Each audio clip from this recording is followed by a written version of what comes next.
Born in Washington, D.C. in 1899, Edward Kennedy Ellington began studying piano when he was just 7 years old.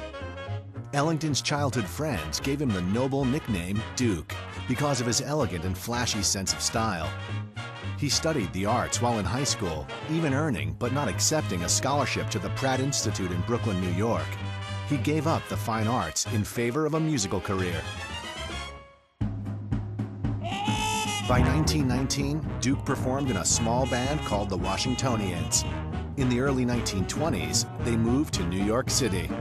His group performed in Broadway nightclubs, and in time, the sextet grew into a 10 and then 15-piece ensemble. From 1927 to 1931, Ellington's band became the house band at the exclusive Cotton Club, which catered to white patrons only. The Cotton Club was the hotspot during its heyday. Live radio broadcasts from the club brought the band its first taste of real fame. Under Ellington's control, the band's popularity exploded. Ellington's band left the Cotton Club and became one of the most popular bands of the 1930s.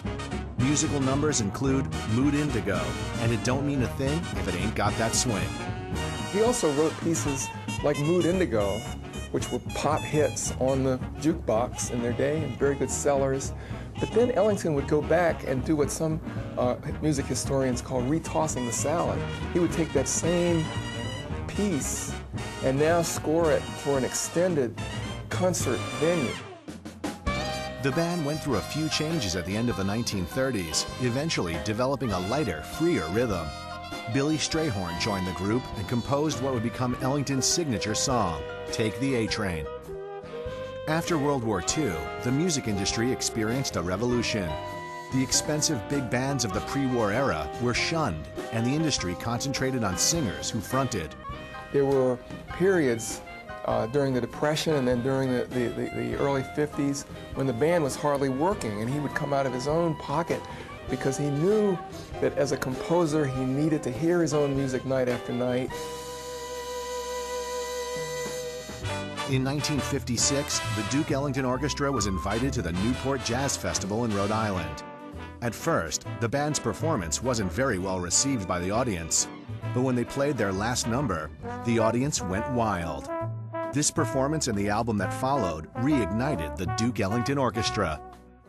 Ellington received countless honors and awards, including 16 honorary doctorates, the President's Gold Medal from Lyndon Johnson, the Medal of Freedom from Richard Nixon, and the French Legion of Honor. He also has a star on the Hollywood Walk of Fame and 13 Grammys, including the Grammy Lifetime Achievement Award in 1966.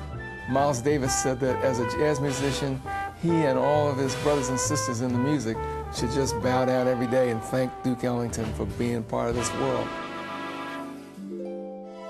The tributes continued after Ellington's death in 1974.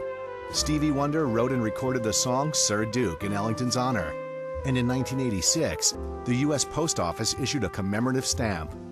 In 2008, Ellington beat out Frederick Douglass and Benjamin Banneker as the emblematic image to appear on the District of Columbia's quarter in 2009. Duke Ellington was one of the greatest musicians that ever lived. What he gave music, nobody had ever done it before or after.